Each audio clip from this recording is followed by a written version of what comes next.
Legal, Florzinha, brigadão. Bom dia, pessoal que chegou. Muito bem, o nosso estudo de hoje ele vai ser a continuação daquilo que nós estudamos semana passada no nosso Evangelho segundo o Espiritismo, o capítulo de número 28, Coletânea de Preces Espíritas. Nós estamos hoje no item número 6, precisa até corrigir depois, no item 5, preces pelos doentes e obsedados, e nós estamos no item 1, prece pelos doentes. E antes de fazer o estudo sobre esse tema, na semana passada nós conversamos um pouquinho sobre as causas espirituais das doenças, onde nós tratamos, onde nós nos baseamos no nosso bate-papo, num texto de Emmanuel, trazido através do Chico, e também de Valdo Vieira, no livro Leis do Amor. E eu achei que foi bem interessante, porque nós falamos da doença de várias, por vários aspectos, né? Falamos sobre a estrutura espiritual do corpo, a influência, a justiça, os casos em que a doença vem como um processo de reabilitação, como um processo expiatório, as diversas situações em que as doenças podem ocorrer, aquelas que são provocadas por necessidades evolutivas e aquelas que são provocadas por negligência da nossa parte aqui no nosso, na nossa vivência diária, na nossa vivência cotidiana. E agora a gente entra, propriamente dito, nas nossas preces pelos doentes, com uma introdução bastante interessante de Emmanuel, de Kardec, quando ele fala das características das doenças na nossa vivência diária. Então a gente começa com o seguinte. Filhinha, pode começar com a colagem, por favor? O prefácio de Emmanuel. Vamos conversar um pouquinho sobre ela. E ele diz o seguinte para nós, é o item de número 77. As doenças pertencem às provas e às vicissitudes da vida terrena. São inerentes à grosseria da nossa natureza material e à inferioridade do mundo que habitamos. As paixões e os excessos de toda a espécie, por sua vez, criam em nossos organismos condições malsãs, frequentemente transmissíveis pela hereditariedade. Nos mundos mais avançados, física e moralmente, o organismo humano mais depurado e menos material não está sujeito às mesmas enfermidades que o nosso, e o corpo não é minado secretamente pela devastação das paixões.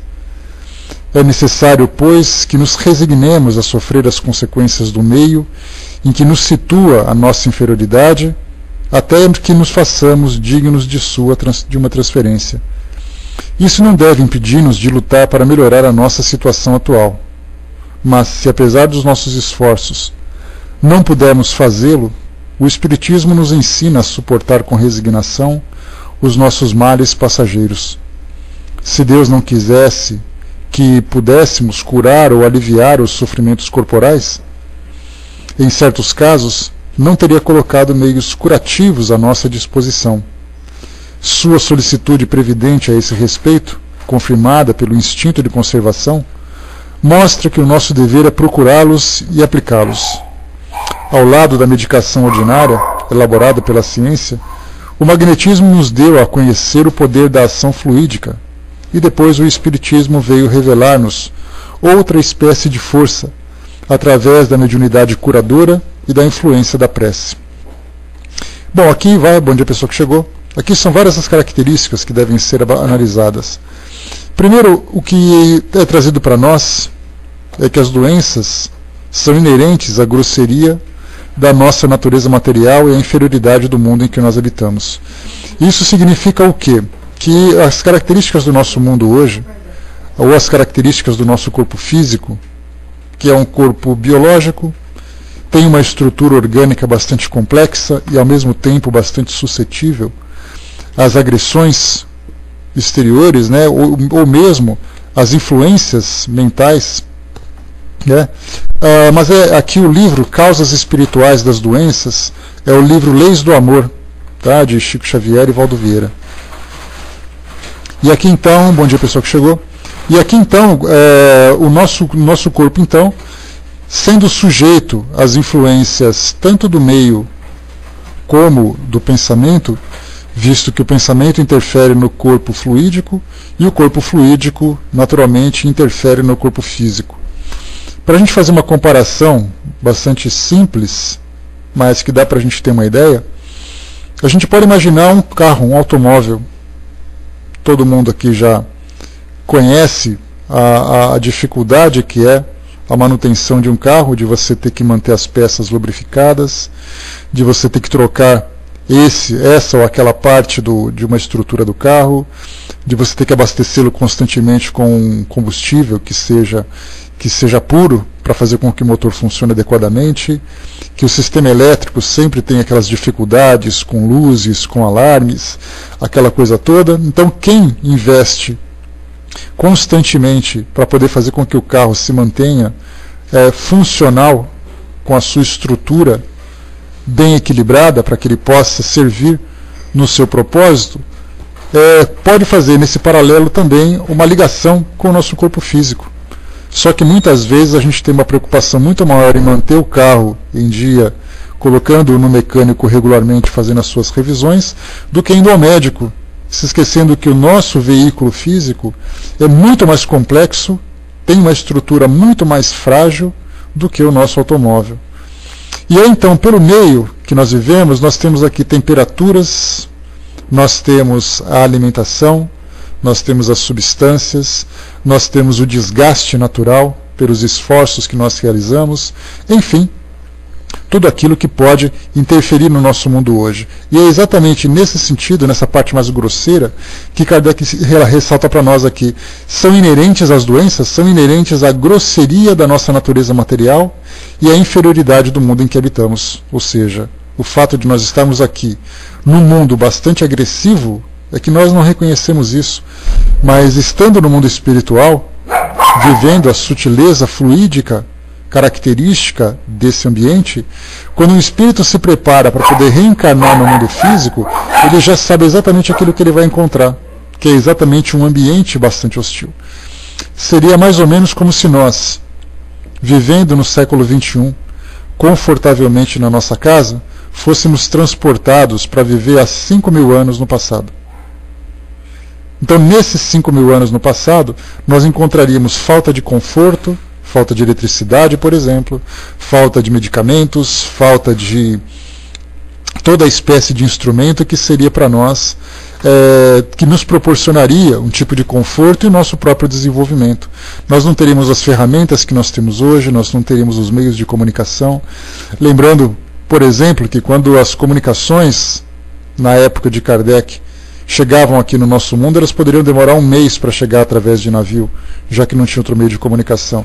Então a gente vai voltando no tempo e analisando, através dos textos históricos, né, dos filmes épicos com os quais nós temos contato, imaginar, por exemplo, né, eu estava vendo ontem um filme, e no intervalo apareceu uma propaganda do filme da Cleópatra, e aí mostrou Elizabeth Taylor, com todo o seu esplendor, com toda a sua beleza, deitada confortavelmente ali naquela sua caminha, sendo abanada pelos seus escravos e comendo do bom e do melhor, acreditando que aquela vida dela era confortável.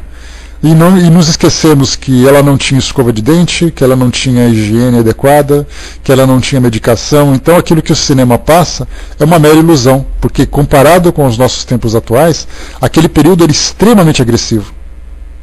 Era muito difícil e poucos de nós conseguiríamos sobreviver de modo equilibrado naquele período pelo fato de estarmos acostumados com esse conforto. E até mesmo o nosso corpo físico. Nem fala, Armando. Só de pensar da gente viver naquela época. De Jesus, por exemplo, quando ele colocava a sandalinha e sentava no burrico e levava 1 semana para de uma cidade para outra. Hoje a gente pega um trânsito de 1 hora e já fica reclamando. A gente imagina como seria a nossa vida naquele período. Alguns filmes mostram, né, que você teve uma viagem no tempo e foi lançado num tempo passado. E ali então ele continua vivendo tranquilamente. Não é assim que a coisa funciona. Então, fazendo uma breve comparação, né, uma sutil comparação entre os períodos que nós vivemos hoje, né, a gente ia morrer mais cedo, como era característico daquela época, Matador.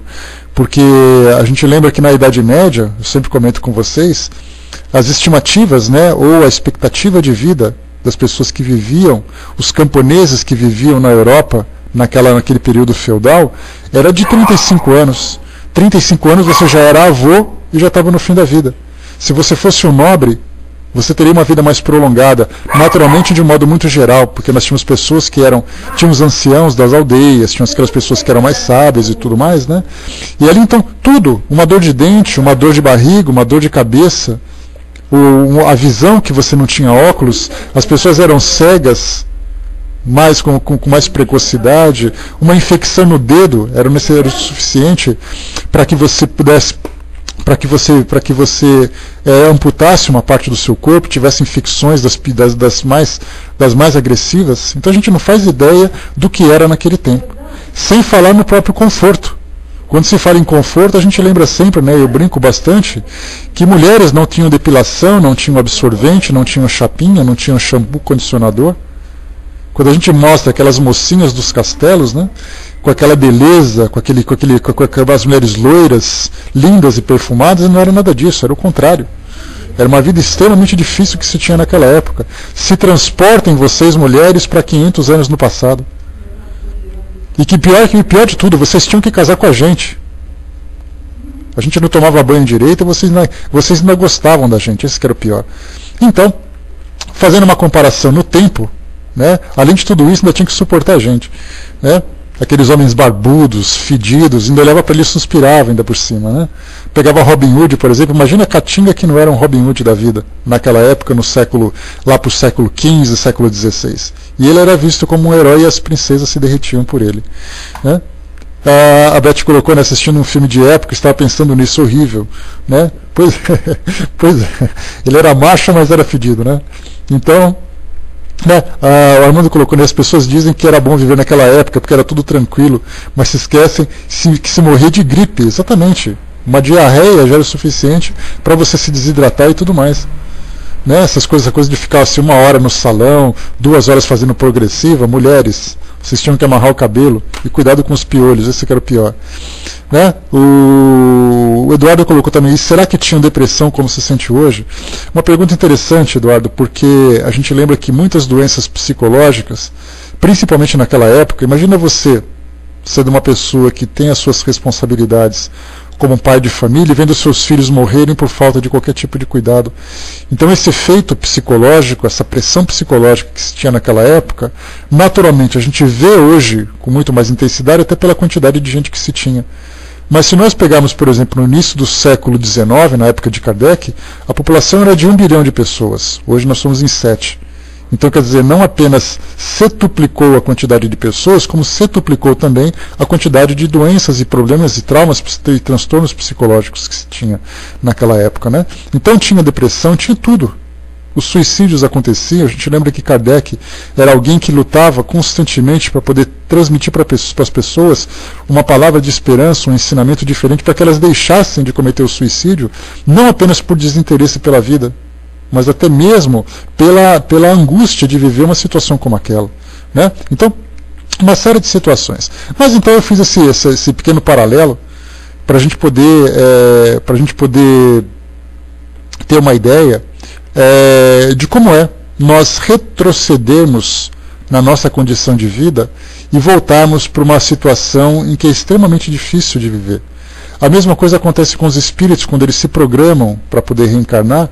Eles sabem que saindo daquele mundo sutil, onde não se tem doença, os espíritos não sofrem, por exemplo, as hostilidades do mundo físico, porque são espíritos, são fluidos. Então, na verdade, o que eles sofrem são os transtornos mentais que os acometem, mas nada fisicamente. E quando eles reencarnam, eles sabem exatamente aquilo que eles vão viver. Sabem as dificuldades, sabem das doenças, sabem das limitações, das dores, do cansaço. É extremamente difícil. Né? Ulisses colocou para nós aqui, né, essa vida mais curta na antiguidade tinha como consequência maior número de reencarnações e mais frequentes. A gente lembra sempre o seguinte, que as reencarnações elas são programadas no tempo necessário para que o espírito possa assimilar algum tipo de aprendizado.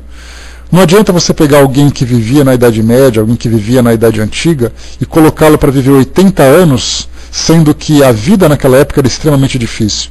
Então ele aprende o necessário. É como se você colocasse para uma criança que não adianta você colocá-la durante um ano estudando direto, sem nenhum tipo de interrupção, sabendo que nesse um ano ela vai sofrer um desgaste muito grande e não vai aprender nada. Então é muito mais fácil você colocá-la 5 meses, depois mais 5 meses. A mesma coisa acontece com o mundo espiritual. Inclusive uma descrição interessante, que a gente lembra a título de comentário apenas, a título de inventário, conforme Kardec traz para nós, no planeta Júpiter, como os espíritos vivem naquele mundo, uma situação polêmica, mas não deixa de ser curiosa, que ele diz assim que a vida dos espíritos dura 200 anos, porque os seus corpos físicos são muito diferentes dos nossos, tem muito mais resistência, sofre muito menos hostilidade, é muito mais sutil esse corpo, e o ambiente também é muito mais acolhedor, pelo fato de ser um mundo superior. Então, os espíritos vão vivendo cada vez mais conforme eles têm condições de assimilar o maior aprendizado nesse período. Então, se você tem condição de aprender pouco a cada período, então você vai viver pouco. E aí então o mundo vai se transformando, o mundo vai melhorando, e não é por acaso que as coisas chegaram dessa forma. O mundo chegou nessa quantidade de gente, nesse grau de conhecimento que nós temos hoje. Tudo tem ali um propósito. Né? Então, se eram vidas curtas naquele período, era porque aquele simples período que eles viviam já era o suficiente para assimilar algum tipo de aprendizagem. Depois, conforme eles vão crescendo, eles vão também prolongando o tempo de permanência aqui no nosso mundo para desenvolver, digamos assim, projetos mais complexos. Enquanto a gente simplesmente tem ali projetos curtos, você tem que aprender apenas aquilo que é o básico, depois de um tempo você começa a aprender aquilo que é um pouco mais complexo, começa a se comprometer com projetos a longo prazo, e daí então a necessidade de se estender o período aqui no nosso mundo hoje. A Regina colocou, André Luiz narra na Revolução em Dois Mundos que 98% das doenças é causado por higiene, né? Olha, não só por higiene, né, mas também por alimentação inadequada, por desgaste do nosso tempo de hoje. Né? Então, quando ele fala 98%, a gente lembra que ele fala da década de 40, década de 50. Então, naquele período, provavelmente sim, mas hoje as características do mundo se modificaram bastante. Né? Então, hoje nós temos ali, né, o estresse, por exemplo, que é o mal do século. E o estresse provoca depressão, o estresse provoca gastrite, infartos, aneurismas. Então, uma série de doenças que vêm como consequência do tipo de vida que a gente tem hoje. Né? Eduardo colocou, você tem informação de quantos espíritos desencarnados existem? Olha, tudo mera especulação, tá, Eduardo? Só para você ter uma ideia do que é falado, dizem que Emmanuel comentou, que eu não sei que livro que são 7 vezes mais espíritos desencarnados do que os encarnados. Mas como eu coloquei para vocês, isso não tem confirmação, isso não tem nenhum tipo de fundamentação, né? Então a gente não faz ideia da quantidade. Agora o que a gente pode ter certeza é que certamente existe uma quantidade muito maior de desencarnados do que encarnados. Agora quantos são, isso para nós já não nos chega como informação. Armando colocou, Kardec não colocou essa ideia como base da doutrina, os espíritos falaram a vida nesse planeta, mas não se pode confirmar. Hoje sabemos que a vida como conhecemos não existe. Né? Kardec era prudente. Sim, ele tinha muito cuidado. Ele falou assim, olha, falaram que aconteceu tal coisa. E eu tenho certeza que antes dele publicar esse tipo de informação, ele deve ter conversado muito nos bastidores com os espíritos. Né? Isso que é mais importante. Então, o que a gente falava aqui para nós é que, nesse caso, a grosseria do nosso corpo físico, vivendo num mundo que é bastante grosseiro também, faz com que muitas alterações sejam provocadas aqui no nosso corpo, que provocam então lesões, provocam essas doenças, provocam esses desequilíbrios. E como se não bastassem essas agressões, Kardec também ressalta as paixões e os excessos de toda espécie, por sua vez, criam em nossos organismos condições malsãs, frequentemente transmissíveis pela hereditariedade. E aqui ele fala, né, de alimentação, de hábitos que nós temos, né, de comportamentos. Ele fala de substâncias que nós utilizamos. Então, são essas paixões, esses vícios que acabam gerando, né, uma dificuldade muito maior. E aqui ele faz uma colocação interessante, que nos mundos mais avançados, tanto física como moralmente, o organismo humano mais depurado e menos material não está sujeito às mesmas enfermidades que o nosso, e o corpo não é minado secretamente pela devastação das paixões. Então hoje a gente sabe que as doenças são silenciosas.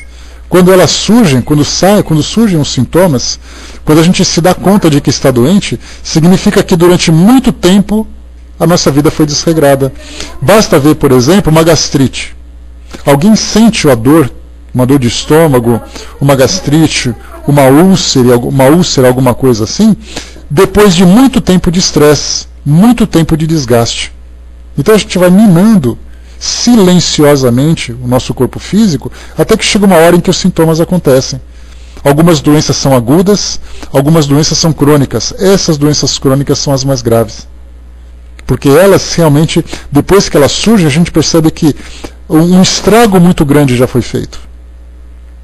Então, nos mundos mais desenvolvidos, nos mundos mais evoluídos, é importante que a gente perceba que o espírito não tem necessidade de viver provas dessa mesma característica que nós vivemos hoje. Hoje, por exemplo, né, todos, né, Zeca? Não só apenas alguém que sofre um infarto, ele vem depois de 10 anos, depois de 15 anos de grande estresse. Então ele não percebe que a vida dele está desgastada porque ele vive intensamente não apenas os prazeres, mas também os problemas. Até que chega uma hora em que acontece um problema dessa gravidade é porque estourou. Mais ou menos assim na sua casa, quando estoura algum cano da parede, dá a impressão de que ele estourou de uma hora para outra. Na verdade não. A corrosão da água, o desgaste do metal, o desgaste do plástico vai provocando. Chega uma hora que ele começa a vazar. Aí a gente fala, tinha que dar esse problema hoje, só que o problema vem durante muito tempo. Imaginar, por exemplo, um trombo que entope uma veia, que entope uma artéria. Esse trombo é gordura, essa gordura é acumulada durante muito tempo pela nossa forma de se alimentar, pela nossa forma de viver, pelo nosso sedentarismo e tudo mais. Então nós provocamos esse tipo de problema silenciosamente e nós não nos damos conta. Essa é a dificuldade. E aí então ele continua. É necessário, pois, que nos resignemos. Nos resignemos, a mesma coisa que o Armando colocou, né, o fumante, o alcoólatra e outras drogas, né, ele vai vivendo o prazer da substância, o prazer das sensações, de repente acontece um problema sério no fígado, um problema sério no pulmão, na sua laringe, aí corre para o médico, faz aquela coisa toda porque ele está com câncer, porque ele está com cirrose, porque ele está com enfisema pulmonar, etc e tal, aí ele quer tratar do problema que vem se estendendo durante tantos e tantos anos. Então percebemos o quê? Que a nossa forma de viver, que faz com que muitos dos problemas que nós enfrentamos sejam consequências dessas ações. Então aqui coloca para nós que é necessário, pois, que nos resignemos a sofrer as consequências do meio, em que nos situa a nossa inferioridade, até que nos façamos dignos de uma transferência. Ou seja, já que nós estamos aqui, nesse mundo, que nós vivamos da melhor forma e aceitemos as dificuldades que ele nos oferece. Não adianta assim, olha, eu estou nesse mundo, mas eu estou revoltado. Não adianta, porque a revolta, mais do que nunca, crava os nossos pés nesse planeta. Que é exatamente a humildade, o desprendimento, o desapego que vai fazer com que a gente se liberte. O crescimento, o desenvolvimento moral. Então, estarmos aqui hoje é a nossa condição, então nós temos que aceitar. Se nós nos revoltarmos, nós continuaremos aqui da mesma forma, só que numa condição pior. E usando aquela minha velha frase de cabeceira, aquela clássica, a vida conduz aquele que o aceita e arrasta aquele que o nega. Tagore trouxe para nós essa informação. E ela é bastante interessante, esse pensamento. Porque se nós nos revoltarmos, a vida vai nos arrastar. Porque a gente quer fugir de uma situação que é definitiva. Não tem como fugir disso tudo. Então o interessante é o quê? Manter o equilíbrio e a nossa aceitação. A vida aceita aquele que a vida conduz aquele que o aceita e arrasta aquele que o nega. E aí ele continua: mas se apesar dos nossos esforços não pudermos fazê-lo, o Espiritismo nos ensina a suportar com resignação os nossos males passageiros. E é então, apesar do meu equilíbrio, apesar dos meus esforços, apesar de todo o cuidado que eu procuro ter na minha vivência, no meu cotidiano, no meu dia a dia, ainda assim eu sou submetido a situações difíceis. Aí então eu fico pensando, poxa vida, Deus, eu estou fazendo tudo certo, tudo que é possível fazer, e ainda assim eu passo por esses problemas. E aí então Kardec coloca que a doutrina espírita nos traz uma diretriz de entendimento a respeito da nossa condição e daquilo que nós somos submetidos, entendendo que cada dificuldade que nós enfrentamos, ela não chega simplesmente por um sorteio. Nós não somos escolhidos aleatoriamente para vivermos uma dificuldade por um capricho divino, mas simplesmente porque todos nós temos necessidades e cada um desses desafios nos estimula para determinado tipo de mudança de conduta, seja ela presente, seja ela do passado. Mas colocou, né? Quem não sabe das leis se revolta. Mesmo assim, mas a gente lembra que até nós que entendemos as nossas leis, tem momento em que a gente fica meio rebelde. Eu tenho os meus momentos em que eu tenho uma conversinha de pé de orelha com Deus ali que só eu e ele entendemos. Ele deve dar risada, né? Mas eu estou aqui. Porque tem horas que você para e começa a refletir, você começa a analisar a sua vida e você fala, poxa vida, mas eu estou fazendo tudo certo, eu estou me esforçando, eu estou trabalhando e as coisas continuam ainda dando errado. Não apenas naquilo que eu faço, mas na minha vivência pessoal, nos meus relacionamentos, na minha saúde. A gente começa a procurar situações e fala, mas eu estou fazendo certo, por que tudo isso? E então a doutrina coloca para nós, olha, calma, porque cada um dos desafios, por mais difícil que cada um deles seja, serve para nós como uma motivação. Nós saímos daquela condição de estagnação do nosso modo de pensar, do nosso modo de viver, algumas vezes o nosso orgulho, a nossa apatia, algumas vezes o nosso autoritarismo, o nosso egoísmo, nos coloca numa condição em que a gente acha que está certo e o mundo está errado. E de repente vem uma situação de conflito que mostra que muitas vezes nós estamos errados, embora o mundo também não esteja certo, mas nós estamos muito mais errados pela nossa conduta. Então, na verdade, não é o mundo que tem que se transformar para que eu fique confortavelmente na minha vida. Sou eu que preciso me transformar para que eu possa me adaptar às condições que a vida me oferece. E aí, então, as doenças vêm também dessa forma.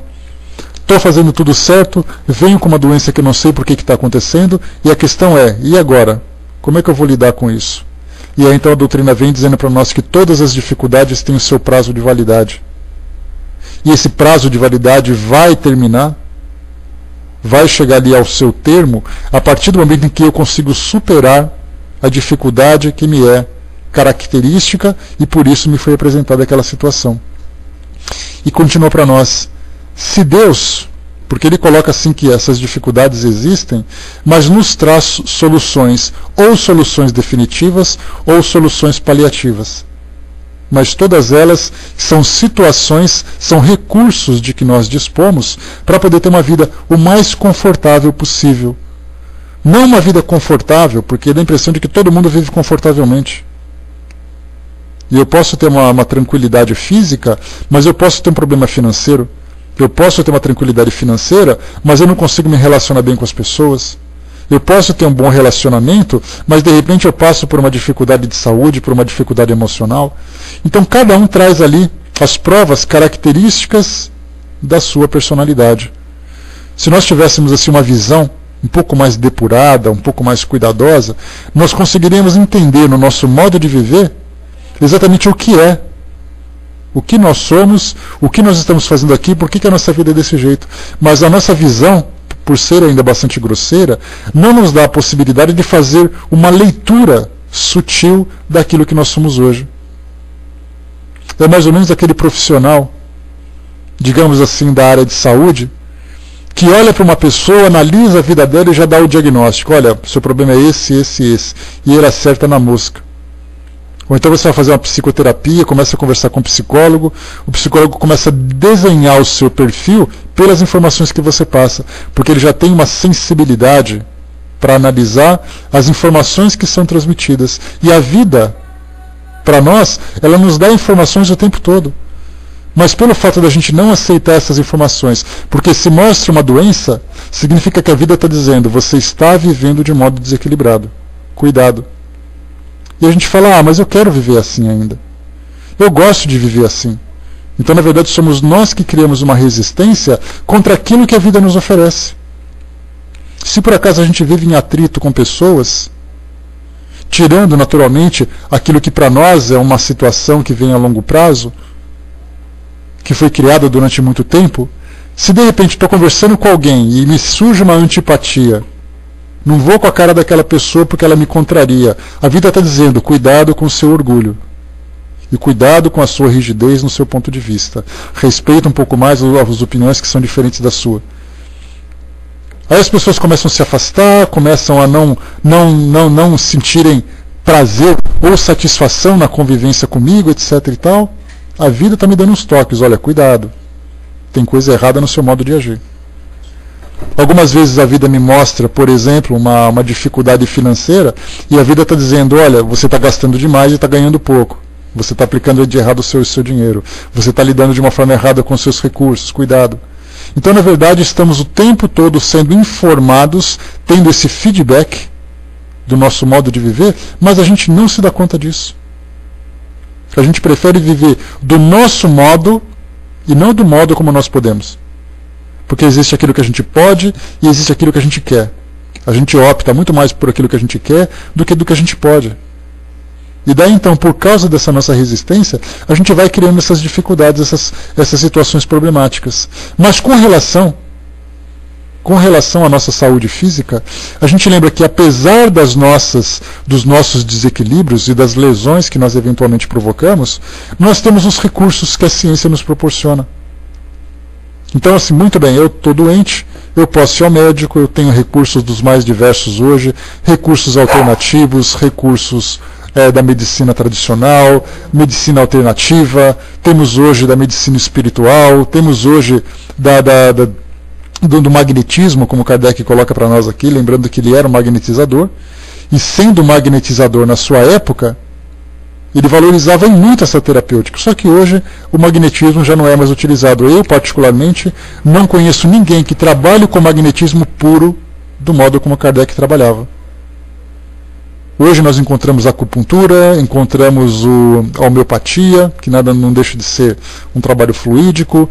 Nós encontramos ali com reikis, encontramos com jorei, encontramos com quiropraxia. Temos ali das mais diversas terapias alternativas ou terapias complementares, como elas são chamadas hoje. Então o nosso corpo físico, apesar das suas dificuldades, dos seus problemas, podem ser tratados, como eu disse para vocês, ou definitivamente ou paliativamente, de acordo com os recursos que são utilizados para nós, disponibilizados para nós. Então coloca Kardec, se Deus não quisesse que pudéssemos curar ou aliviar os sofrimentos corporais, em certos casos, não teria colocado meios curativos à nossa disposição. Sua solicitude previdente a esse respeito, confirmada pelo instinto de conservação, mostra que o nosso dever é procurá-los e aplicá-los. Então, na verdade, a gente vê aqui, por que a gente busca um tratamento médico, por que a gente busca um tratamento espiritual? Porque a gente está sentindo alguma dor, algum tipo de desconforto, algum tipo de receio com o que possa nos acontecer. E o instinto de conservação que está o tempo todo dizendo, você tem que ficar vivo, você tem que viver, você tem que viver, e tudo mais, me faz com que eu busque de todas as formas um tipo de ajuda, um tipo de auxílio. Me lembro de um tio que ele dizia assim para mim, olha, se eu tiver com alguma dificuldade, eu vou na igreja católica, eu vou num centro de umbanda, eu vou num terreiro de candomblé, eu vou em qualquer lugar para resolver esse problema, mesmo que não seja uma crença que ele professe. Então, na verdade, a gente percebe o quê? Que ele, na verdade, pelo seu instinto de sobrevivência, vai tentar de todas as formas se manter vivo. E como a gente lembra, quando nós estudamos sobre o instinto de conservação, o instinto de sobrevivência, a gente faz isso inconscientemente. A gente acha, eu estou fazendo isso para o meu conforto, eu estou fazendo isso porque eu preciso. Só que esse preciso significa a nossa consciência dizendo, você tem que se manter vivo. Armando colocou, mas todas essas terapias são para o restabelecimento e equilíbrio do corpo. Mas para uma melhora devemos mostrar através do estudo do porquê do problema. São recursos, as pessoas muitas vezes vão na medicina tradicional, vai com desenho, e acabam ficando desiludidas com aquilo, com o diagnóstico, com o resultado da medicina, e eles buscam então terapias alternativas ou terapias complementares. E aí cada um de nós, eu posso dizer para vocês por experiência, que durante muito tempo eu tive muita resistência com homeopatia e acupuntura. Isso porque eu trabalhava num hospital, trabalhava num centro de terapia intensiva, e ali o que interessava era cirurgias, injeções e comprimidos e soro. Fora isso, essa coisa de agulhinha num centro espírita, numa UTI, essa coisa de você ficar pingando gotinha na boca de quem está entubado, isso aí não funcionava. E depois que eu parei de trabalhar nesse ambiente, eu continuei levando para a minha vida tradicional, para a minha vida comum, exatamente esse mesmo pensamento. Tinha algum probleminha ali qualquer, vamos colocar uma agulhinha que vai melhorar. Para mim isso tudo é balela. Depois de muito tempo eu fui me desintoxicando daquele ambiente e percebendo que essas terapias são muito úteis, tanto que hoje eu utilizo essas terapias como recurso, primeiro antes de utilizar um antibiótico, antes de utilizar um anti-inflamatório, somente quando sim percebo que não está fazendo efeito, com orientação médica naturalmente. Mas a gente sempre percebe assim que a gente vai buscando, alguns preferem aquilo que é mais fácil, aquilo que é menos doloroso. Outros correm primeiro para aquilo que é mais tradicional. Cada um se comportando de um jeito diferente. E o interessante nisso tudo é que quando a gente fala sobre essa questão de que tanto essas terapias alternativas como a medicina tradicional são recursos de que nós dispomos. E Kardec coloca para nós também aqui, ao lado da medicação ordinária, elaborada pela ciência, o magnetismo nos deu o poder, a conhecer o poder da ação fluídica. E depois o Espiritismo veio revelar-nos outra espécie de força, através da mediunidade curadora e da influência da prece. Então, além daquilo que o mundo físico pode nos oferecer, tchau, vai com Deus, Suca. Bom dia, pessoal que chegou, bom dia, Rei. Aquilo que o mundo físico pode nos oferecer em termos de medicação da ciência tradicional e dos fluidos animalizados, ou do fluido animal que nós utilizamos hoje, vieram também tanto a assistência fluídica do mundo espiritual, como a prece, que para nós é uma comunicação com esse mundo, que nos coloca também em condições de receber esse recurso. A título de curiosidade, eu vou oferecer para vocês aqui um documentário interessante, que independente do julgamento que se faça a respeito desse trabalho, o que vale é a informação e a análise do porquê das pessoas irem em busca dessa assistência. Aqui eu tenho para vocês um documentário que fala sobre João de Deus, ou João de Abadiânia, na cidade de Goiás. É um documentário que foi produzido para poder divulgar o trabalho que ele realiza. Mais uma vez, independente do julgamento que se faça, se ele é espírita, se não é espírita, se ele faz um bom trabalho, se não faz um bom trabalho, assistam para entender o porquê das pessoas irem em busca dessa assistência, que é exatamente um desses recursos que a medicina, que o mundo espiritual nos oferece. Está aqui então esse documentário, Milagres, Mistérios de João de Deus, ali no link do Mega Upload, é só vocês juntarem depois ali os espaços, e assistam, que é bem interessante, é bem informativo. Assim como também vocês podem chegar, por exemplo, no YouTube e procurar sobre o Dr. Fritz. Mais uma vez, não julguem. Tem que juntar, Brás. Peraí, deixa eu pegar aqui. Que eu acho que eu peguei errado então. Espera só um pouquinho. Aqui. Dá só um instantinho que eu passo para vocês.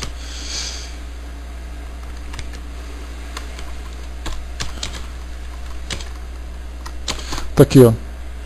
Pronto. Passei por e-mail, né? Então tá aqui, ó.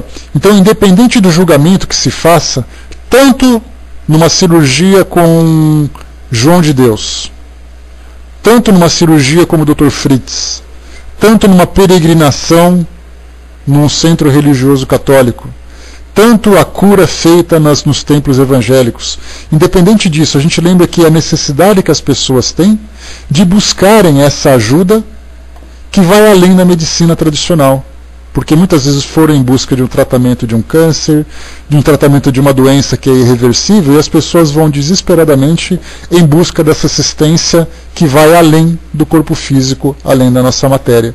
Então, vai exatamente aqui ao encontro daquilo que Kardec nos coloca, falando do magnetismo, falando para nós. Né? Pois é, o orientador, esse documentário fala bem sobre isso, Brás. Ele trata de uma forma bem detalhada quanto histórico, por que o espírito está lá, quem trabalha com ele e tal. Mas, mais uma vez, não façam julgamento, apenas leiam, apenas assistam para analisar a situação e a necessidade que as pessoas têm dessa assistência do mundo espiritual. Aqui, então, Kardec, depois dessa introdução, ele traz para nós aqui 3 preces que, muito mais do que um modelo engessado, um modelo pronto, daquilo que deve ser conversado com o mundo espiritual, mas o ponto de vista que nós devemos ter diante de uma situação dessa natureza. Primeira, a prece que o próprio doente faz solicitando assistência do mundo espiritual. Segundo, a prece que nós fazemos por alguém que está doente e precisa dessa assistência. Muitas vezes por não ter a fé necessária para poder fazer essa prece, muitas vezes por desconhecer a assistência do mundo espiritual, muitas vezes por não estar em condições de fazer isso. E o terceiro, a prece feita por aquele que pode, de alguma forma, ajudar. Aqui Kardec coloca desculpem. Aqui Kardec coloca para nós a prece do médium curador. Mas a gente pode colocar a prece por profissionais em geral. Imagina que eu sou um médico, sou um enfermeiro, sou um atendente da área de saúde, de qualquer tipo de área de atendimento, e de repente no meu trabalho eu peço essa assistência do mundo espiritual, que vai me dar condições, não apenas um fortalecimento emocional, um fortalecimento psicológico, mas também uma intuição mais apurada para que a minha assistência seja mais eficaz. Então Kardec coloca para nós essas 3 direções da prece, por aquele que sofre, por alguém que sofre e por aquele que pode ajudar no sofrimento. Então ele começa dizendo para nós aqui nessa primeira prece. Bom dia, pessoal que chegou. Prece para o doente pronunciar. Então aqui é aquilo que um doente poderia fazer em benefício dele próprio. Pode colar a filhinha, por favor. Senhor, vós sois todo justiça, e se me enviaste a doença, é porque a mereci. Pois não fazeis sofrer sem motivo. Coloco a minha cura, portanto, sob a vossa infinita misericórdia. Se for de vosso agrado restabelecer minha saúde, darei graças a vós. Se, pelo contrário, eu tive de continuar sofrendo da mesma forma, darei graças. Submeto-me sem murmurar aos vossos decretos divinos, porque tudo o que fazeis só pode ter por fim o bem das vossas criaturas.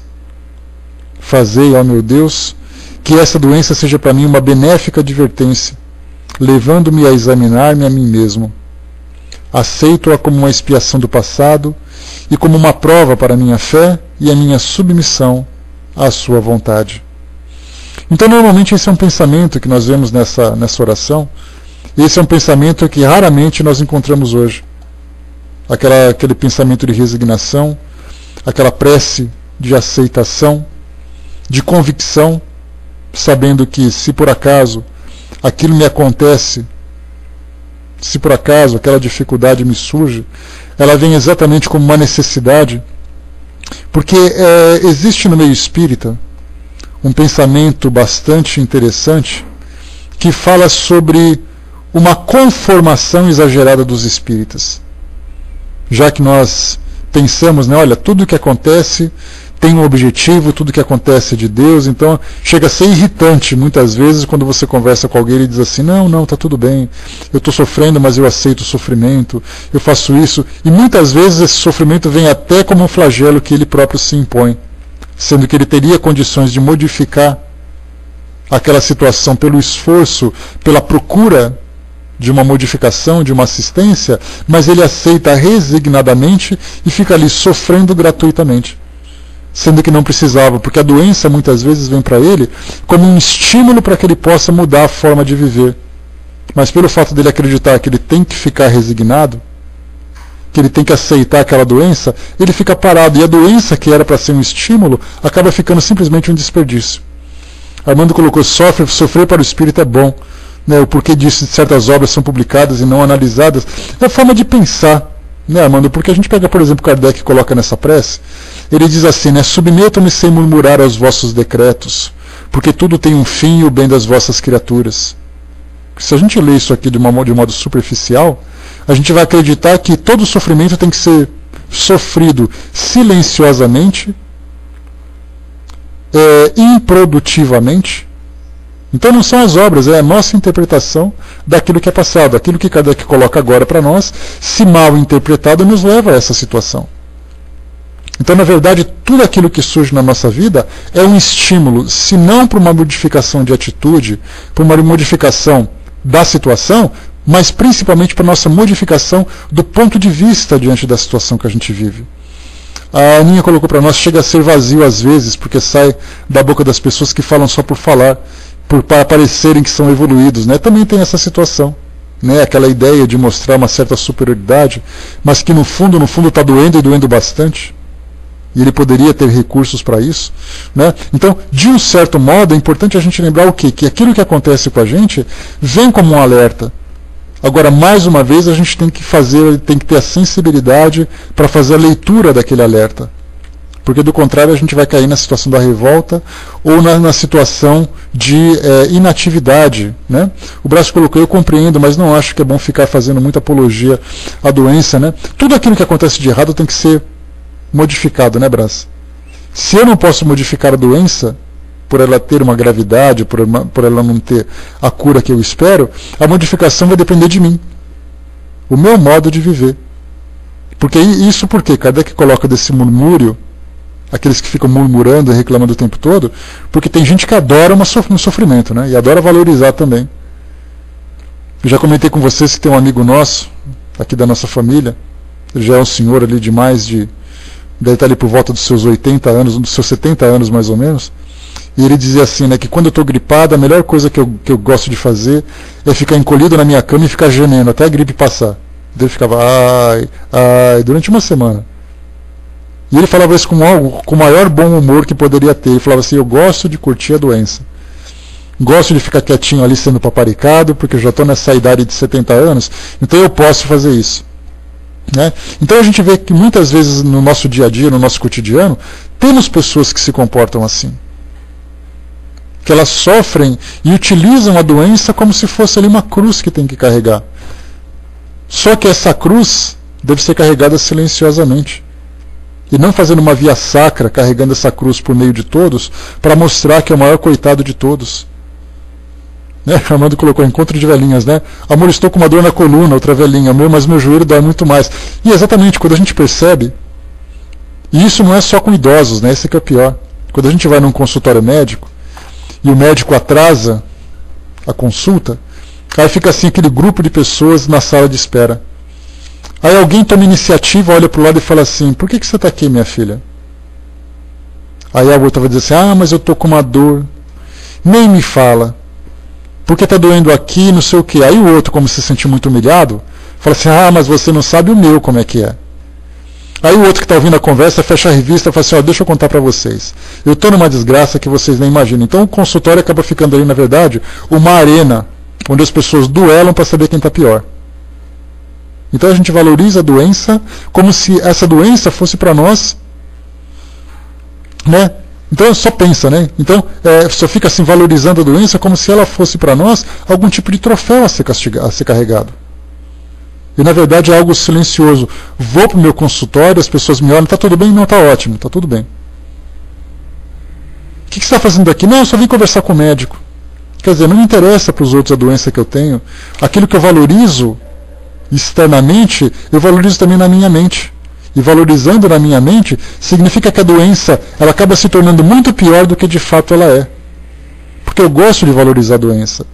É o caso do nosso amigo, ele adora ficar gemendo quando está com um resfriado. Poderia levantar, poderia fazer as coisas poderia fazer as coisas de modo mais equilibrado, mas não. Gosta de ficar ali sofrendo aquele momento, curtindo aquela doença. Só que algumas vezes a gente fica curtindo essa doença durante muito tempo. E nesse tempo todo, nós vamos nos tornando pessoas mais infelizes, pessoas mais amargas, pessoas sem esperança, porque nós valorizamos muito mais a doença. E de repente termina a nossa existência física, a gente olha para trás e volta. Ah, mas eu sofri tanto quando eu estava lá embaixo. Aí a questão é, você sofreu tanto e não aprendeu? Que era para você ter coragem para poder viver aquela situação? Então nessa prece mostra exatamente isso. Deus me dá forças para suportar essa doença, para vencê-la se for possível, mas para carregá-la silenciosamente se for necessário. E não simplesmente fazer dessa doença como se eu fosse o único desprovido de qualquer compaixão. Eu olho para mim e falo assim, a minha doença é a pior de todas. Eu não gosto, tem uma coisa que eu não gosto de fazer, de ficar comparando. De chegar para você e dizer assim, olha, se você está sofrendo, vai num hospital do câncer infantil que você vai ver o que é sofrimento. Eu não gosto de fazer isso porque se cada um tem a sua doença, é porque cada um precisa ter. Se aquela criança num hospital de câncer tem uma doença, é porque ela precisa daquela doença. Se eu tenho uma dor, uma unha encravada e está doendo, é porque eu preciso da unha encravada. Apenas isso. Não gosto de fazer comparações, mas isso é bom para a gente perceber que cada um tem a sua cota. Alguns precisam de um remédio mais amargo. Outros precisam de um remédio mais saboroso. Mas cada um com suas necessidades. Enquanto eu tomo uma aspirina para cuidar de uma dor de cabeça, o outro está no centro cirúrgico tirando parte do corpo porque está numa condição pior. Mas cada um na sua condição. Se ele não tem a dor de cabeça, é porque ele não tinha que ter a dor de cabeça. Se eu não estou numa cirurgia, é porque eu não preciso estar numa cirurgia. Mas se eu estou naquela condição, aquela condição é minha. E é essa coragem que eu preciso ter para poder enfrentar, seja ela qual for. 79. É a outra prece agora que Kardec sugere para nós. É a prece que eu não faço por mim mesmo, mas eu faço por alguém que sofre. E como nós já colocamos, algumas pessoas não têm esperança, algumas pessoas não têm conhecimento, algumas pessoas não têm condições. E aí, então a nossa intercessão, o nosso envolvimento fluídico, o nosso pensamento que a envolve, pode dar a ela coragem suficiente para que ela se restabeleça ou se encha de mais força para enfrentar aquela situação. A Aninha colocou, né, meu drama é sempre maior, para com isso, né? A pessoa faz até questão de falar aos quatro ventos do seu problema. Tem gente que tem medo de perguntar, e aí, tudo bem? Né, Raul Teixeira fala isso na sua palestra Obsessão, uma obsessão, um flagelo atual. Ele diz assim, que algumas vezes a gente pergunta para as pessoas, como é que você está? E aí então ela destrincha para você um rosário de sofrimentos, conforme ele se expressa. E aí então começa a contar desgraça, e quando acaba dele, ele lembra da irmã, do tio, do vizinho. Ah, eu estou assim, mas eu tenho um vizinho que está pior ainda. Porque aí então ele continua insistindo no mesmo tema. Aí você fala assim, que interessante. Pois é, mas tem um filme interessante passando no cinema. Aí ele fala assim, eu sei do filme, mas como é que eu vou ver o filme se eu estou sofrendo tanto? A gente tenta mudar de assunto e não consegue. Porque você fala do tempo, aí você fala assim, né, do tempo está melhor hoje, né? Mas semana que vem vem uma frente fria que vai doer tudo de novo. E ele volta para aquele mesmo assunto. Então cabe a nós ficar em silêncio, né, e com compaixão naturalmente, e deixar para que ela ali, né, desabafe a sua dor. Mas é importante que a gente não alimente isso também, né? Nem nós alimentarmos a nossa dor, nem os outros alimentarem a dor deles. Então aqui para nós a prece pelos outros. Kardec diz o seguinte para nós, pode colar a filhinha, por favor. Meu Deus, são impenetráveis os vossos desígnios, e a vossa sabedoria, e na vossa sabedoria enviastes a tal pessoa uma enfermidade. Voltai para ele, eu vos suplico, um olhar de compaixão, e dignai-vos por um termo nos seus sofrimentos. Bons espíritos, vós que sois os ministros do Todo-Poderoso, secundai, eu vos peço, o meu desejo de aliviá-lo. Dirigi o meu pensamento, a fim de que possa derramar-se sobre o seu corpo como um bálsamo salutar, e sobre a sua alma como uma consolação. Inspirai-lhe a paciência e a submissão à vontade de Deus, e dá-lhe a força de suportar as suas dores com resignação cristã, para não perder os resultados desta prova por que está passando. Então aqui é o nosso pensamento, direcionado para alguém, seja essa pessoa conhecida, seja desconhecida. Um trabalho muito bonito que é feito, não sei se vocês já tiveram a oportunidade de conhecer, bom dia pessoal que chegou, é um trabalho feito por voluntários em hospitais. Né? Olha, Darlene, o fato de você acreditar ou não acreditar na assistência do mundo espiritual, ou na influência do mundo espiritual, não vai mudar essa realidade. Porque a pessoa pode ser ateia, mas ela ser muito mais merecedora de alguém que se coloca como crente, de qualquer fé espiritual. Porque o fato dele ser ateu significa que as experiências da vida, os contatos que ele teve, as lições que foram passadas, as experiências que ele vivenciou, fez com que ele criasse um certo ceticismo no que diz respeito ao mundo espiritual. Mas não os transforma numa pessoa má. Mais uma vez a gente lembra que você acreditar ou não acreditar em Deus não significa um crédito de bondade, um rótulo de bondade ou de maldade. Mas são seus valores e a sua conduta que vão fazer a diferença. Então, fazer uma prece para alguém que não acredita é muito mais importante, porque ela, no fim das contas, percebendo a nossa assistência, quando possível, porque muitas pessoas, como eu disse para vocês, nesse trabalho de voluntários, que são feitos em hospitais, um trabalho belíssimo, pelas mais diversas religiões. Então nós temos ali grupos católicos, grupos evangélicos, grupos espíritas, que vão de quarto em quarto nos hospitais. Eu já estive hospitalizado durante um tempo, e ali eu passei por isso, batiam na porta, entravam assim um grupo de senhoras, 3, 4 senhoras, normalmente ali da religião católica, né? E elas entram humildemente e perguntam assim: eu posso fazer uma oração para você? E a gente dá aquela balançadinha de ombro, né? Levanta a sobrancelha, olha para quem está do nosso lado e fala: tá, tudo bem. E aí então elas se colocam naquela postura de prece e fazem uma prece muito comovente. A leitura de um pequeno texto, uma prece, e nessa prece elas pedem a assistência de Deus pela nossa saúde. Porque nós estamos muitas vezes envolvidos em tal dificuldade que a gente não consegue abrir a nossa mente para as inspirações do mundo espiritual. E esse trabalho voluntário, que é belíssimo, quem tiver oportunidade, tiver condições, vai em busca desse grupo para poder participar. Porque é lindo o trabalho que é feito. A prece que nós fazemos pelas pessoas no quarto dá para essas pessoas uma esperança que elas tinham perdido pela rotina, pelo cansaço, pelo desgaste, pelo sofrimento. E aí então vem pessoas que se importam com elas, fazem uma prece, e aí então regularmente elas começam por elas próprias fazerem as suas orações. Então é um trabalho lindo de ser feito. Né? O Brás colocou, né? Eu sou bom para consolar os outros quando alguém fala que luta para deixar o cigarro. Né? Eu costumo dizer que agora o fumante pode cobrar o caixão da Souza Cruz. Né? Pois é, né, Brás? Dar aquele estímulo é sempre bom. Né? Deixa eu ver aqui, a Vaninha lembrando, né, quando estava visitando o Reinaldo lá no hospital, lá no Quintador, no Rio de Janeiro, aconteceu isso. Né? Rei, você pode falar para nós sobre essa visita? Só para a gente poder ter o seu depoimento, que eu dei o meu depoimento, era muito interessante. Elas fizeram aquela prece e tudo mais, elas não perguntaram qual era a minha religião, elas não perguntaram qual era a fé que eu abraçava, e naquela época, não era espírita ainda, eu era assim, eu estava saindo da religião evangélica, que eu fui metodista durante 2 anos, saindo da igreja católica, depois da igreja metodista, depois entrando na doutrina, né, fazendo os nossos estudos, fazendo-se os meus estudos, depois os nossos estudos. Então não perguntou qual era a prece, qual era a religião que eu tinha. Simplesmente entrou e perguntou: posso fazer uma prece? Normalmente as pessoas aceitam por educação, porque elas não querem, né, serem grosseiras, serem delicadas, constranger as pessoas. Então faz aquela prece, fica naquele silêncio.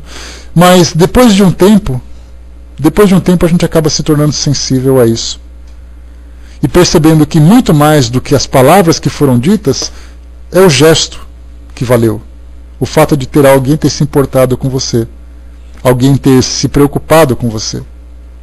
Tem um trabalho muito bonito feito também pelo Sérgio, que é a visitação das pessoas em casa, porque dá a impressão de que só sofre quem está no hospital. E muitas vezes você está em casa sozinho e não tem quem venha bater a sua porta fazer uma prece com você. E aí então você sofre silenciosamente, vive a sua angústia sem nenhum tipo de amparo, sem nenhum tipo de esperança. E esse trabalho de visitação é um trabalho belíssimo também de ser feito, que as casas espíritas precisariam fazer. As pessoas vêm, colocam o nome de uma pessoa e o endereço, olha, eu queria pedir uma visita de vocês para essa pessoa. Aí então essa pessoa vai, essa pessoa se coloca à disposição para essa prece, esse grupo vai, faz ali uma prece de 20 minutos, meia hora, e vai embora. E ela se sente super feliz por isso, porque ela percebeu que as pessoas se importavam com ela. Então a gente vê que a doença por si mesma já provoca um sofrimento, mas a indiferença é muito maior. E é essa indiferença que faz com que as pessoas se tornem céticas, se tornem distantes do mundo espiritual, pelo fato de no mundo físico elas não sentirem a importância de não serem importantes para ninguém. A Beth colocou para nós, principalmente na hora da visita, né, a gente falar com aqueles que estão sozinhos, sem visitas, né, senta ali um pouquinho, conversa com eles, é fundamental.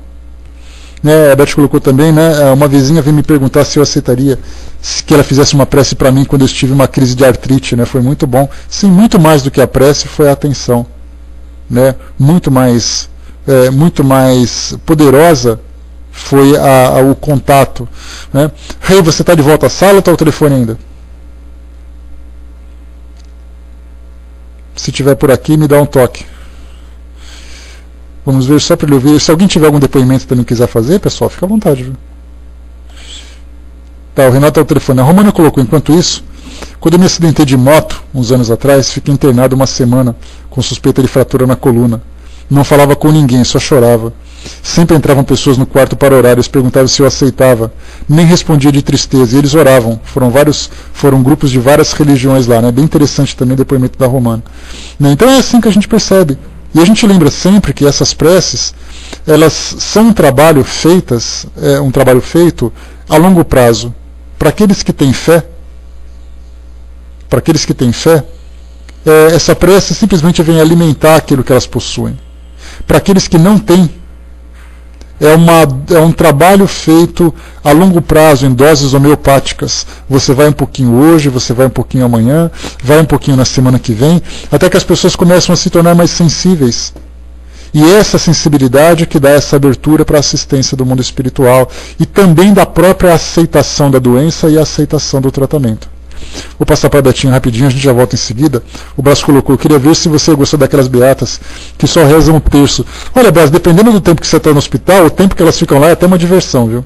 De repente até vale a pena também pela presença. Isso é só uma questão de paciência. Vamos lá. Com você, Betinha.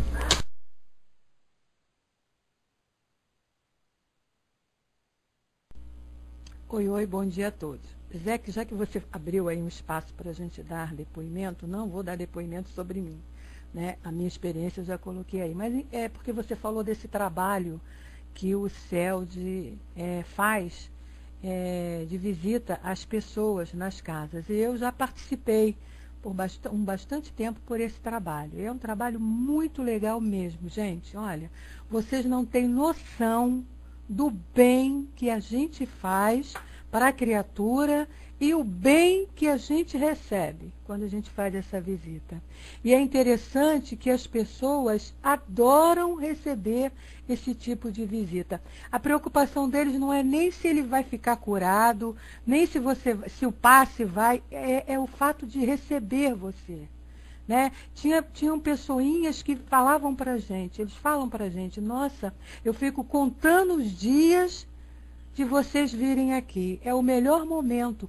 E a gente percebe, né, tem uma disciplina de horário, a gente tem uma orientação da espiritualidade da casa, e aí a gente pode ficar ali no máximo 20 minutos, 30 minutos. Mas, gente, é impressionante, tem casa que a gente passa mais, porque as pessoas, elas ficam puxando conversa, ficam puxando assunto, Pois é, Vaninha, é interessante, olha, é um trabalho muito bom. É por isso que eu digo, quando a gente quer fazer o bem, eu sempre falo isso, quando a gente quer fazer o bem para alguém, a gente não precisa de ter dinheiro, a gente não precisa de ter condição financeira, não. Gente, vocês não têm noção do que é fazer uma visita a um doente num hospital, naqueles dias assim de visita, né? Você vai no hospital, tira um dia de visita, uma vez por mês, vai no hospital, entra naquelas enfermarias e vejam aquelas camas que estão lá vazias, não tem ninguém lá. A pessoa está lá com aquele olharzinho triste. Quando você chega, nossa, ela aperta a sua mão e te pede, te agradece tanto. Não precisa fazer nada, só ir lá e às vezes dar um bom dia, uma boa tarde, não é? Perguntar como ela está. Não precisa muita coisa, não precisa levar nada. É importante, é o afeto, né, da pessoa. O que aconteceu comigo mesmo aqui, quando eu tive a minha crise de artrite, né, e eu moro sozinha, e eu ficava assim, com muitas dores, mas muitas dores mesmo, sem poder às vezes me movimentar. E uma senhorinha que é evangélica, ela bateu aqui na minha porta e veio me visitar e falou, você se importaria se eu fizesse uma oração para você? Eu falei, não, minha amiga, pode fazer. Tudo que você puder fazer para me aliviar dessas dores, eu vou agradecer muito. Quer dizer, não é nem a prece em si, né? Mas é a atenção da pessoa, a preocupação da pessoa. E aí é muito bom mesmo. Olha, quem puder fazer isso, nem que seja uma vez por mês, faça. Vá visitar. É o carinho, Ju. Vá visitar um hospital, né? Faça uma oração antes de ir, pede ajuda da espiritualidade, vá lá conversar. Outra coisa também, vocês querem ver, que é um ato caridoso importantíssimo e que também não custa nada. Passar uma tarde com crianças no orfanato. As crianças precisam, eles estão acostumados com as pessoas lá todo dia. Então, quando vai alguém diferente para brincar, você não precisa levar nada, você não vai gastar nada. Você só vai lá doar um pouco de tempo, brincar com as crianças. Como é que eles adoram, como eles ficam felizes. Gente, o mais importante, como nós nos sentimos quando saímos de lá. Um asilo também, Aninha, é verdade, né? Como nós nos sentimos bem quando nós saímos de lá. A gente vai para doar e acaba recebendo muito mais. Era isso, Zé, que eu queria passar aqui, enquanto o nosso Reinaldo não chega. Vamos lá, liberando para você de novo. Obrigada, meu amigo.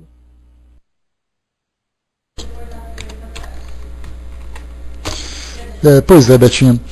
Um detalhe interessante, eu não estou querendo competir com o sofrimento não, tá, gente? Mas é um depoimento que eu acho que vale a pena, né? Como eu disse para vocês, eu trabalho na área de saúde, e trabalhei na área de saúde, e na área de enfermagem, como enfermeiro a gente sempre tem contato com pessoas que sofrem muito, né? O hospital não é lugar de passeio, o hospital ninguém está ali só para poder ver como é que é, quem está lá é porque precisa.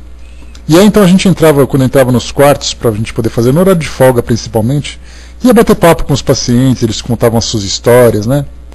E não os colocando numa condição de inferioridade, mas até mesmo nós nos beneficiávamos com essa conversa, que era sempre muito interessante. Então quando a nossa vida, quando ela está numa situação confortável, quando a gente não passa por nenhuma dificuldade, quando a gente está numa situação uma situação assim tranquila, qualquer dificuldade que vem para nós parece uma tempestade. E aí, então, nesse trabalho, quando a gente tem contato com pessoas que estão sofrendo bastante, a gente cria uma certa resistência contra essas situações dolorosas que surgem para todos nós. Então, como eu disse, eu não queria competir com quem sofre mais, quem sofre menos, mas eu fiquei hospitalizado durante 10 meses. E nesses 10 meses a gente acaba criando um certo vínculo com a equipe, principalmente porque estava no meio, estava hospitalizado no hospital que eu trabalhava, e depois em outros hospitais do mesmo grupo, né, que era da nossa gloriosa Força Aérea Brasileira. E aí então fiquei hospitalizado durante um tempo, e você vai criando vínculo com as pessoas. As pessoas já não te tratam mais como um paciente, te tratam como um colega, depois de um tempo te tratam como um amigo. E muitas vezes essas pessoas iam no meu quarto, que eu já estava lá depois de um tempo, e elas iam conversar e desabafar. E elas então choravam, porque estava com problema em casa, porque estava com problema disso, porque estava com uma situação difícil. E elas começavam a desabafar com quem estava numa condição mais difícil, pelo menos de saúde física naquele momento. Então, pelo fato de eu conseguir lidar muito bem com aquela experiência, mas eu percebi que as pessoas não eram assim. Então, esse trabalho que a gente faz, o maior benefício, somos nós que recebemos, desde que a gente tenha condições de transmitir aquela palavra amiga, transmitir aquela segurança, aquele equilíbrio para aquelas pessoas. Então, quem faz a prece se sensibiliza com aquele que sofre e também se fortalece indiretamente. Essa é a parte interessante. E para quem tiver interesse em formar esses grupos de atendimento doméstico em hospital, chega no centro espírita, conversa com as pessoas, diz assim, olha, vamos formar um grupo? Então pega ali meia dúzia, 10 pessoas, quem tiver interessado. Depois desse grupo formado, depois do trabalho ser direcionado, começa a divulgar na casa espírita. Olha, quem quiser fazer uma visita, quem quiser receber visita em casa, quem tiver algum parente, algum amigo que precise de uma visita em casa, num hospital, coloca o nome ali na nossa caixinha, no nosso livro, que a gente vai fazer uma visita. Aguardem, porque vocês vão ter muito trabalho. Porque esse tipo de trabalho é raríssimo de ser feito. Poucas pessoas fazem. Muita gente precisando de ajuda e pouca gente para ajudar, como é muito clássico no nosso mundo hoje. Como os espíritos dizem, muito trabalho e pouco trabalhador. Então é um trabalho muito interessante de ser feito e o quão nós aprendemos com isso tudo. E aqui, para a gente poder fechar, agora a prece feita por aqueles que participam da cura, o médium curador, nesse caso, Kardec sugere para nós aqui a seguinte prece. Meu Deus, se quiserdes vos servir de mim, apesar de tão indigno, poderei curar este sofrimento, desde que seja essa a vontade, porque tenho fé no vosso poder. Sem vós, porém, nada posso. Permiti aos bons espíritos impregnar-me com o seu fluido salutar, a fim de que eu possa transmitir a este doente, e afaste de mim qualquer pensamento de orgulho e de egoísmo que lhes poderia alterar a pureza. Uma prece como essa, feita para médiuns, passistas, para aqueles que trabalham em grupos de cura espiritual, para aqueles que trabalham em grupos de orações, porque se podemos pedir, olha, fazei de mim então um instrumento, fazei de mim então um instrumento de assistência, uma forma de auxiliar aquelas pessoas, com a minha palavra, com a minha presença, com as minhas ações. Então, preces direcionadas por aqueles que sofrem, por alguém que sofre e por aqueles que podem, de alguma forma, ajudar naquele sofrimento. Então é essa a sugestão que Kardec traz para nós aqui nessas 3 passagens, e também nesse prefácio, prece pelos doentes, né, um trabalho muito bacana de ser feito. E finalmente a gente vai, no nosso próximo encontro, preces pelos obsedados. Vamos ver se a gente consegue fazer aqui um trabalho, fazer aqui um esclarecimento sobre a obsessão.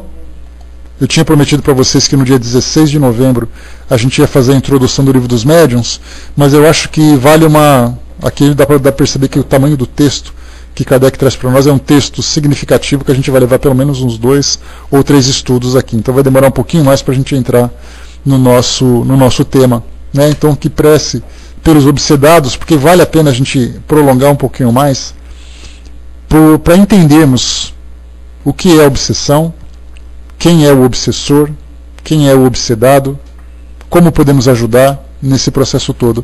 Então, muita coisa para a gente poder falar, né? Então, em vez da gente acelerar para cumprir qualquer tipo de prazo, e felizmente a gente não está engessado num calendário, eu acho que vale a pena a gente, porque quando eu fiz a programação do dia 16 eu não levei em conta o tamanho do texto e a complexidade do assunto.